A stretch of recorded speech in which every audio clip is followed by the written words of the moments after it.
I want to start with something that came through the Manchester Times this week. And I don't know, Barry, if you saw this, but it was actually kind of a concerning article. But you're the person that can clarify from the Bonnaroo side of this. And if you don't mind, I request that you reach out to at least anybody there that can get us some background. But the headline read this week, County, this is from the Manchester Times. The Manchester Times, of course, the paper of record in Manchester, Tennessee. County will not provide standing ambulances for Bonnaroo. Coffee County Ambulance Authority unanimously decided at the April 20th meeting to not enter into a contract with the organization that provides medical services to Bonnaroo to provide ambulances and crews needed for the festival to comply with state law. The quote is, "Our first obligation is with the citizens of Coffee County." In a statement to the board, he goes on, according to the state's mass gathering law, says, "A holding or assembly shall provide one licensed emergency vehicle stationed at the assembly site per 50,000 attendees." One ambulance for 50,000 people. Okay. Wow. My concern is the chief guy in all of this, the ambulance authority guy. My concern is we are contractually obligated, and he could sue us if we do not keep an ambulance out there. That's according to Bonner. Actually, I don't know who Bonner is. Oh, that's the EMS chief. Okay, EMS chief Michael Bonner said, "My concern is we are contractually obligated and could sue us." I don't know who he's talking about. But anyway, if we could adequately staff for the citizens of Coffee County, I have no problem putting an ambulance out there at Bonnaroo. This is not a financial decision. This is because of staffing. Even if they offered pay, we'd still have trouble with staffing. All right, so when I first read this, Barry, I had two thoughts. Of course, the first one is this seems perilous. Right. But also, there was a part of me that's like, the county rather of Manchester has been playing hardball with Bonnaroo for the better part of 16, 20 months, trying to get some tax money back from some of the hotel taxes that Bonnaroo, because Bonnaroo didn't happen during the COVID year. I keep wondering, every time that there's some sort of city government and Bonnaroo story, I wonder if this is like some sort of hardball that they're playing. I find it hard to believe that out of nowhere, they have a staffing issue randomly for the first time, I don't know, ever. Has this happened before? And even if they're willing to pay, they just don't have human beings that can drive ambulances. What do they do on a normal day? What do they do on a normal weekend? Thirdly, what does Bonnaroo do? Wow. I have not seen this. Let me start there.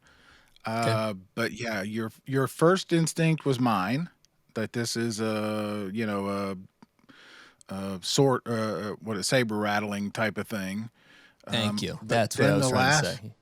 the last thing you said was it's a staffing, which may be legit. I mean, you can't just find EMTs if, it's Well, not like we go couldn't next door and knock on the somebody? door. Why not? Couldn't somebody from the county over, maybe that's wants to make some Well, overtime, that's could my fourth volunteer? thought. But back to what you were saying, the city of Manchester and the county of Coffee have been going at it for the last couple of years over taxes. It was, Bonnaroo was in the county, and then the city annexed it, 2.5 years ago during the pandemic. And so there was a lot of lost revenue. That was supposed to be how it was supposed to work. They were supposed to get a percentage, and I don't remember the number, based on the previous year's number, and the previous year was zero because it didn't happen. So I know they're having, they're back and forth. One ambulance per 50 sounds a little, yeah, like you said, Russ, that was my thought. Go to Nashville, go to Chattanooga. I'm sure Somebody will there's go up. EMTs all over that would Somebody will volunteer go up there to for sign a up. couple $100 an hour or whatever. Yeah. Yeah. So, I don't know. That's interesting. Having said that, I don't know the details, so I need to definitely That'll be a question I'll look at this week. It's going to be a big background question that you asked. So I'm going to read further through this article a little bit. Two important details are stressed at the meeting. Bonnaroo maintains fully equipped medical tents to provide on-site care of event staff and guests. The county will respond to 911 calls placed from Bonnaroo organizers. The festival contract does not ask Coffee County EMS to go onto the grounds, nor does its employees provide on-site treatment, unless there were a major event involving mass casualties, etc. This is what they continue to say. At Bonnaroo, this is a quote, "At Bonnaroo, there should be 2 physicians working there. Their tents are designed to be acting as an ER. It's not going to be a situation where there's not going to be a medical care.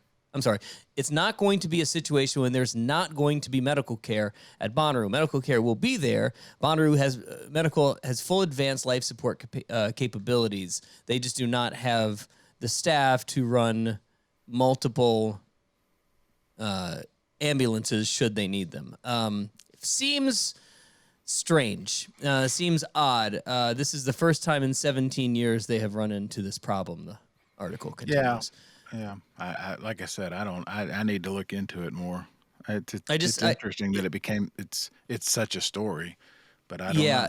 But back to the point that our original gut was, if you scroll later down in this article, they just end up talking about the strained relationship between the county and Bonnaroo, which talks exactly about that tax issue that you mentioned. This is a really good article that I like this Manchester Times guy. He's really, really he's good. Great. If only we could get a newspaper writer, Taco, a part of the What podcast, we might actually be able to get somewhere here. I'll look around. I don't know. I'll see if he's John available. Coughlin. John Coughlin, I think he's been around for a while, hasn't he? I think it's the same guy. If so, he's been very good. And he and I have communicated with emails. He sent me notes, when I've got something not wrong, but something I didn't know about. He's reached out if it is in fact the same guy. But let's link this. Let's link this article to the show, just in case you want to read further about that. Yeah. But Barry we'll put it in the show clarifying notes. that would be very, very helpful.